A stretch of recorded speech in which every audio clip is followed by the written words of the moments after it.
So I just watched the Call of Duty Direct, and let me just say something. How is the best way I can put this? It just seems forced. Really forced. Now the first thing I want to talk about is the campaign. When they were describing the campaigns and everything, I feel like we're gonna get more spy missions and everything, because the way they were describing it, you're like running through a casino or whatever, trying to get this like intel or whatever. It feels like we're gonna get some shit out of James Bond or something, or we're just like creeping around corners or whatever, trying to get this like thingamabobber. And then at the very end of the mission, we're just gonna be killing some shit. One thing they were really trying to push for was being more action based. They basically wanted to make you look like Tom Cruise on some like Mission Impossible type shit. Also in the direct, they were talking about how there were going to be missions that were going to be stuck in your brain, but the way that they sounded like they were making like spy missions or whatever in the direct, like how are you going to make those memorable exactly?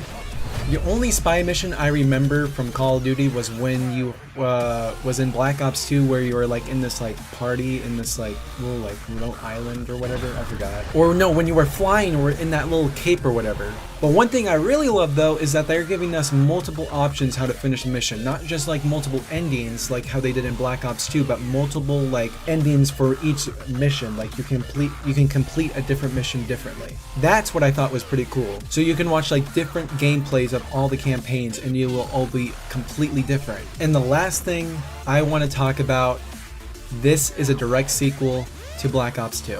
All these events and whatever that are during like the Gulf War and everything tie back to the 1986 flashbacks, which I was talking about in my last video in Black Ops 2. So when we're getting like spy missions and everything, that means we're gonna have like, I think that means like Menendez is still alive because he died in 2025. So Raul Menendez is like still alive in, I guess, in this timeline. And we're also getting like the same characters that we did from like Black Ops 2. So all the Black Ops 2 characters are staying the same. So like we're getting like Frank Woods, I think. Yeah, we are getting Frank Woods. I'm trying to remember it from the top of my head as much as I can. They also have this one guy from Call of Duty Cold War, which I forgot his name already, but he's also apparently an enemy. They hinted at it. So does that mean like the person from Cold War and Raul Menendez like are both enemies at the same time, or like are completely in separate timelines?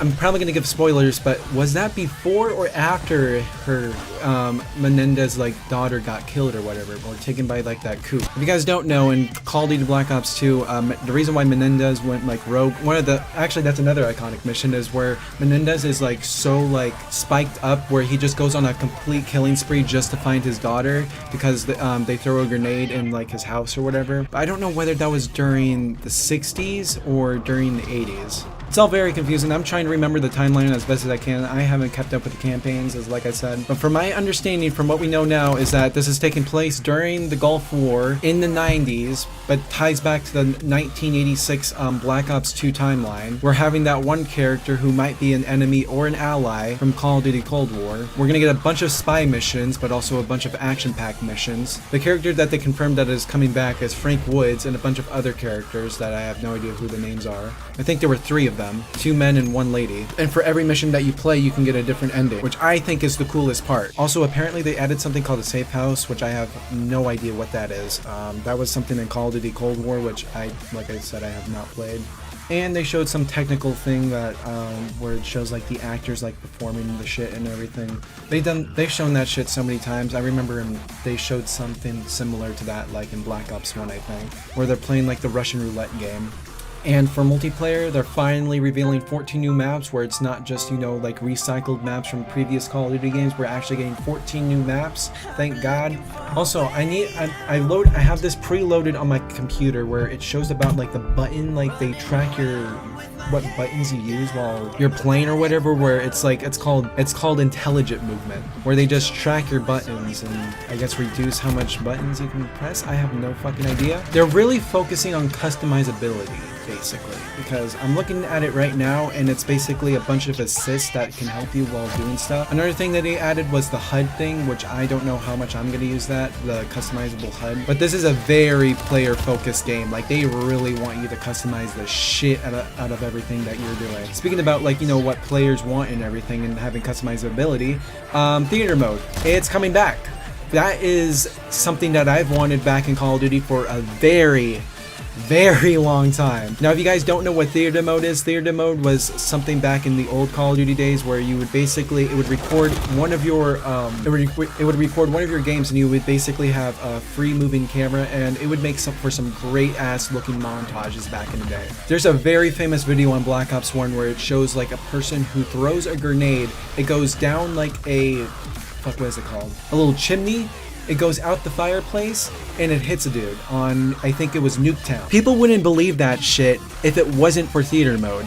And I think they removed it. I think the last time they added it was in Black Ops 3. Oh, another thing I want to talk about. I forgot about the omnidirectional movement. Is that you can now sprint in any place that you want. So right now, the only way you can sprint is by moving forward. But now with, like, you know, the omnidirectional movement or whatever, you can sprint sideways and in like all these different places or whatever on your controller, and that's going to make for some very wacky ass movement. I'm just telling you, we are literally going to see people breaking cameras in new ways that we haven't seen before. People are going to be doing some crazy shit. And then another thing that they talked about as well is different regions where they're being hit. Now, in Call of Duty games, I only thought they talked about in the thing where there was only 4 regions. I thought there was only 3, so I thought it was head, torso, and then legs. But it turns out there's actually left leg, and then right leg. But now they're adding, there's 9 regions. There's head, right, left chest, lower torso, hip, left arm, leg, and right leg. Left leg and right. And the last thing I want to talk about is the old prestige system. Now, in the video they talked about how people were really wanting the old prestige system back. Now, if you guys don't know what the old prestige system is that you used to level up, and then you used to reset everything after you hit level 60, and then you would go on after that to re-unlock like new stuff. I think that's how it worked. I'm pretty sure after you hit level 60 and reset it, that would be called prestige mode. And in the video they said about how leveling up to level 1000 once you're in prestige mode and everything, which I thought was pretty nice. They did the same thing for, like, I think Call of Duty Remastered, Call of Duty Modern Warfare Remastered. But that's what I thought was pretty nice about the video. That's one of the last things I wanted to talk about was prestiging, because I really like the old prestige mode. Oh wait, and then another thing they go on is about zombies, but I don't really care about zombies. I've never really played zombies, not even Black Ops 2 really. But here's my final thoughts. I'm really excited that they're bringing back some old features and everything. I'm glad that they're bringing in a whole new movement system and everything, but here's the thing. Will we be getting the old matchmaking back?